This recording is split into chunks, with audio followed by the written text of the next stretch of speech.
Breaking news. चिनोदा येथे पाण्याच्या टाकीत मृत कबूतर. दूषित पाणीपुरवठ्याने खळबळ. ग्रामपंचायतीवर ग्रामस्थांचा मोर्चा.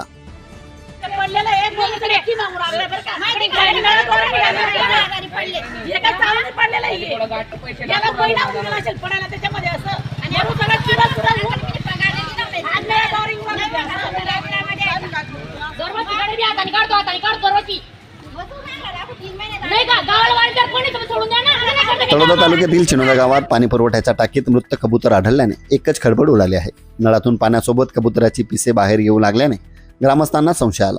त्यानंतर पाण्याच्या टाकीची पाहणी केली असता त्यामध्ये मृत कबूतर आढळून आले. यामुळे गेल्या अनेक दिवसांपासून ग्रामस्थांना दूषित पाणी पुरवठा होत असल्याची भीती व्यक्त करण्यात येत आहे. परिणामी आरोग्याचा प्रश्न देखील समोर आला आहे.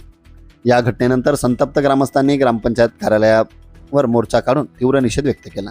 यावेळी महिला मोठ्या संख्येने आक्रमक झाल्या असून ग्रामपंचायत सदस्यांना धारेवर धरत जाब विचारला. मागील कित्येक दिवसांपासून टाकीत कबूतर मृतावस्थेत पडून असल्याने तेच दूषित पाणी नागरिकांना पुरवले जात असल्याचा आरोप ग्रामस्थांनी केला.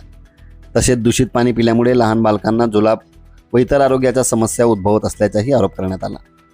ग्रामसेवक सतत गैरहजर राहत असल्याने समस्या अधिक गंभीर झाल्याचा आरोप ग्रामस्थांनी केला. दरम्यान ग्रामपंचायतीच्या शिपायाने उडवाउडवीचे उत्तर दिल्याने नागरिकांचा संताप आणखी वाढला. संबंधित अधिकारी व जबाबदारांवर कठोर कारवाई करून पाणी पुरवठा व्यवस्था तातडीने सुरक्षित करण्याची मागणी ग्रामस्थांनी केली आहे. अरे आपला सदस्याला धरा टोनवर करून येतो तो पाणी 4 वर्षापासून गली पुढे आम्ही माती टाकतो. हे गेले का तुमचे ग्रामपंचायत स्वतःचे गाडचे पैसे माती टाकतो आम्ही. माती का गाडचे पैसे टाकतो. हा सरपंच सदस्य कोण आहे? सदस्य कोण आहे? बोल सदस्य कोण आहे?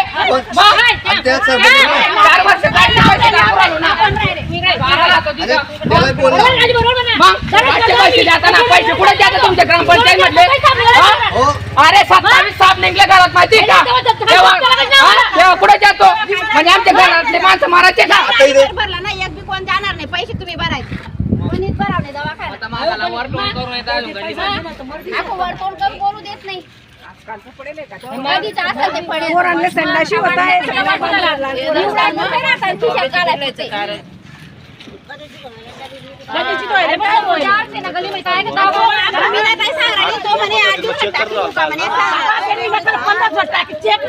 डायरेक्ट 15 दिवसात